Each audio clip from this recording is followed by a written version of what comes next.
சொன்னீங்களே சொன்னீங்களேங்கிற மாதிரி நேற்று நான் சொன்னேன்ல இன்னைக்கு எனக்கு லைட்டராக கண்டிப்பாக ஃபீல் ஆகும்னு சொல்லிட்டு it did work out. I felt so lighter. அந்த ஒரு நாள் ரீசெட் வந்து எனக்கு ரொம்ப ஹெல்ப் பண்ணுச்சு. காலையில் சீக்கிரமாக எந்திரிச்சிட்டு இப்போ பாருங்கள் குளுக்கோஸ் போட்டு இது பண்ணிருக்கேன். ஏன்னா இன்னைக்கு ஒரு ஃபுல் ஃபோர்ஸில் நான் எனக்கு எப்படியாவது புஷ் பண்ணி என்னோட பெஸ்ட்டு கொடுக்கணும் இன்னைக்கு அப்படின்னு சொல்லிட்டு கிளம்பிட்டு இருந்தேன். டபார்னு ஃபர்ஸ்ட் எல்லாம்லே எந்திரிச்சிட்டு ஷூவெல்லாம் மாட்டிட்டு நட்ஸ் சாப்பிட்டுட்டு ஒரு கில்லரான ஸ்ட்ரென்த் ட்ரைனிங் ஒர்க் அவுட். இதுக்கு முன்னாடி நான் ஜிம்முக்கு நடந்து வேற போனேன். திரும்பி வரும்போது நடக்க தெம்பு இல்லாமல் ஒரு ஆட்டோவில் வந்தேன். இந்த கதையை நான் உங்களுக்கு அப்புறம் சொல்கிறேன். ஒரு ப்ரோட்டீன் பேக்டு பிரேக்ஃபாஸ்ட்டு சாப்பிட்டுட்டு ஆஃபீஸ்க்கு கடைன்னு கிளம்பிட்டேன். இன்றைக்கி நமக்கு ஒரு பெரிய வேலை இருக்குது. 30,000 கொடுக்க வேண்டிய சர்வீஸை 31,500 வரைக்கும் ஓட்டியும் நான் இன்னும் கொடுக்கல. ஸோ இன்றைக்கி எப்படியாவது போய் கொடுத்துடணும்னு கொடுத்துட்டு ஆஃபீஸ் போய் வேலைலாம் முடிச்சுட்டு திருப்பியும் ஆஃபீஸ்லேருந்து கேபை புக் பண்ணி வீட்டுக்கு வந்தாச்சு. இன்றைக்கி டின்னர் வந்து எனக்கு ரொம்ப ஹாப்பியாக இருந்தது. ஒரு வருஷமாக இந்த ஏர் ஃப்ரையரை யூஸே பண்ணாமல் வச்சுருந்தேன்.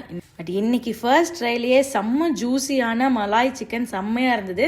அதோட நம்ம 10K ஸ்டெப்ஸும் முடிச்சிட்டோம். தேங்க்யூ ஃபார் வாட்சிங்.